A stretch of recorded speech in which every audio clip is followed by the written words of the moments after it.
I looked at Joshua, I looked at his life, I looked at it, what God says to him, you're stricken with old age, you're stricken, you're old man. Then he says, comma, yet there's much land to be possessed. I think you ought to understand. He says you have the potential, because Joshua, the record is, was around 90 years old.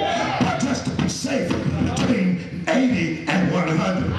And you know, with somebody between 80 and 100, they shut down. But Joshua was just as tough as he was when he stood and viewed and spied on the reconnaissance mission.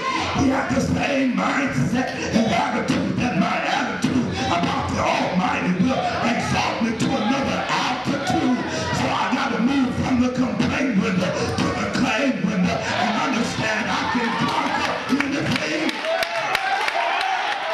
I got to quit now. But he says that you have the promise, then you have the potential, not based on your ability, but on your attitude about the Almighty. He said, I've faced intriguing details and I've been in intense confrontation, but my attitude about God is that I can face anything because God is with me. Can you say that in this day and age? I know you're getting older. I know you're experiencing some things in your life. I know you got some leaks in your building. I know your eyesight is getting dimmer. I know you got aches and pains in your body. But can you say, I can do all things through Christ who is strengthening you? So he says you have the promise of God that I am with you as I was with Moses. You have the promise of God where God says that you're going to make it into Canaan regardless of what you have to go through. Yeah, I wish I could preach it like I feel. But then finally, he says not only do you have the promise of God, not only do you have the potential that God gives you, but now you need to understand you have the power of God. It's in the text. He says in this text, he says, that you are old and stricken in years, and there remaineth yet very much land to be possessed. If you go back to chapter 1 and read in chapter 1, you will see that God concluded the journey of the people of Israel before they started, because he said, I've got some land that I want you to have. And you go in now and conquer the land. It's yours. I tell you, my sisters and brothers, that you've got to position yourself for possession.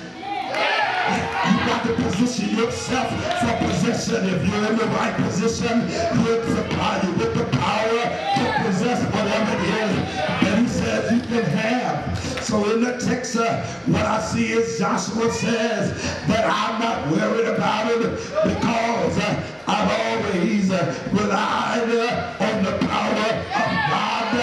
And so if God's presence is with you, he gives you his provision. And if his provision is there, you need to know that his power is there. Do I have a witness? You have the power of God to conquer anything. Life at its best is only when, I wish I didn't get happy here, but when you follow the plan of God. Life at its best is when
I press toward the Father, forgetting those things which are behind me. I press toward the Father for the pride of a high calling. I heard another someone say, I'm pressing on the upward way.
Power.